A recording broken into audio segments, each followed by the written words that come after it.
Les drones font de plus en plus partie prenante de nos vies. Le problème, c'est qu'actuellement, ces drones-là sont restreints d'utiliser un hélice à pas fixe, donc de choisir un compromis entre la phase de décollage et le vol à l'horizontale. Propelix vient donc s'attaquer à cette problématique-là en venant concevoir la première hélice à pas variable pour les drones de grande dimension. La différence avec un hélice à pas variable et un hélice à pas fixe, c'est que l'angle de chacune des pales peut être modifié durant la phase de vol. Ça veut donc dire qu'on peut optimiser l'efficacité selon la phase. La meilleure comparaison, c'est comme la différence entre un vélo qui n'a pas de vitesse et un vélo qui en a.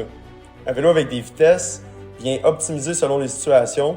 Par exemple, mettre une petite vitesse quand on monte une pente et mettre une grande vitesse quand on en descend une. C'est le même principe qui s'applique sur une hélice à pas variable.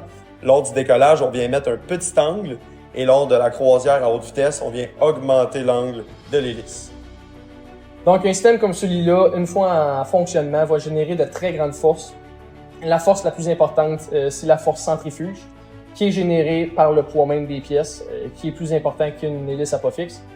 Donc, la force qui est générée, on parle ici de 20 kN pour un système aussi petit que celui-là. 20 kN, c'est environ le poids d'un F-150. Donc, c'est vraiment très important comme force.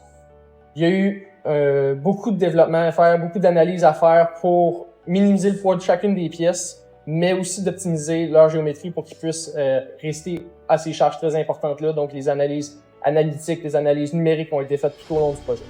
On a des composantes électroniques dans la tête de l'hélice. Il faut donc acheminer du courant à travers une bague collectrice qu'on a nous-mêmes conçue et fabriquée. Les pales sont en carbone. C'est primordial pour atteindre notre poids qu'elles soient en carbone. Parce qu'en n'importe quel autre matériau, ça aurait été trop lourd.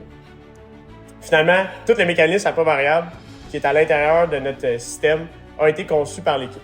On a effectué beaucoup de tests durant notre projet, entre autres des tests de balancement et de rotation pour notre bague collectrice et les composantes électriques. On a fait des tests de traction sur nos pales en carbone pour vérifier la résistance en tension, des tests en bunker pour vérifier l'intégrité au complet de l'hélice et finalement un test en soufflerie avec un banc de test pour vraiment répliquer le déplacement d'un drone et pouvoir caractériser notre hélice.